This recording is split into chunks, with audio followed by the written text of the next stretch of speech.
ఈ మధ్యనే జరిగింది అమెరికాలో, అందరం చూసాం. మన కళ్ళెదురుగుండానే ట్రంప్ విజయం సాధించడం. కానీ జనవరిలో తన రంగంలోకి వచ్చాడు. ఈ 2 నెలల్లో పూర్తి స్థాయిలో తన యాక్టివిటీ చేస్తున్నాడు. సరే, మన దేశానికి కానీ మిగతా చుట్టుపక్కల ఉన్నటువంటి దేశాలకు నచ్చకపోవచ్చు. ఎందుకంటే అమెరికా మీద పడి బతికేసేటటువంటి వాళ్ళకి అమెరికా వాళ్ళకి దక్కాల్సినటువంటి వనరులు ఇతరులు వినియోగించుకుంటుండటమే కదా నచ్చకపోవడం. ఇప్పుడు ఫర్ ఎగ్జాంపుల్ మనం బంగ్లాదేశ్ వాళ్ళని ఎందుకు తిట్టుకుంటున్నాం, అక్రమంగా వలస వచ్చి ఉంటున్నారు అన్నటువంటి, లేదా రోహింగ్యాలను ఎందుకు తిట్టుకుంటున్నాం, అక్రమంగా వలస వచ్చి ఇక్కడ ఉంటున్నారు అన్నటువంటి. అయితే వాళ్ళకి మళ్ళీ మనం అసాంఘిక కార్యకలాపాలు చేయట్లేదు వేరే దేశాల్లో, కానీ చట్టబద్ధమైనటువంటి పని చేస్తున్నారంటే చదువుకోవడానికి వెళ్ళినటువంటి వాళ్ళు వేరే పనులు చేస్తున్నారు. అలాగే H1B వీసా మీద వెళ్ళినటువంటి వాళ్ళు వేరే పనులు చేస్తున్నారు. టాలెంటెడ్ పీపుల్ని వాళ్ళు కోరుకుంటారు.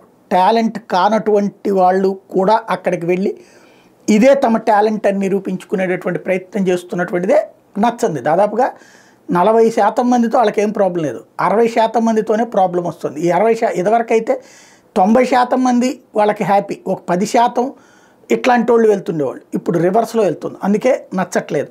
సరే, దానికి అనుగుణంగా వాళ్ళ దేశానికి అనుగుణంగా వాళ్ళు పాలసీలు తీసుకుంటున్నారు. వాళ్ళ దేశ అవసరాల కోసం వాళ్ళు పాలసీలు తీసుకుంటున్నారు. మన దేశ అవసరాల కోసం మనం ఎలా పాలసీలు తీసుకుంటాం, వాళ్ళ దేశం అవసరాలు. ఇది పక్కన పెడితే ట్రంప్ పని అయిపోయింది అని ప్రొజెక్ట్ చేస్తుంటే దాదాపుగా 100,000 కోట్ల రూపాయలు కాదు, లక్షల కోట్ల రూపాయల పెట్టుబడులు ఒకవైపు ఈవెన్ రోల్స్ రాయిస్ లాంటి వాళ్ళు కూడా అమెరికాలో ప్లాన్ చేసుకుంటున్నటువంటి సందర్భం ఒక ఎత్తు అయితే, రిపబ్లికన్ గవర్నర్కి అయితే ఏకంగా ఈ దఫా కాలిఫోర్నియాలో 50% వరకు ఓట్లు అన్నటువంటిది చాలా కీలకమైనటువంటిది. అంటే అక్కడ సర్వేల పరంగా చూసుకుంటున్నప్పుడు క్రమంగా మార్పు పెద్ద ఎత్తున కనబడుతుంది కాలిఫోర్నియా లాంటి చోట్ల ట్రంప్కు అనుకూల పవనాలు.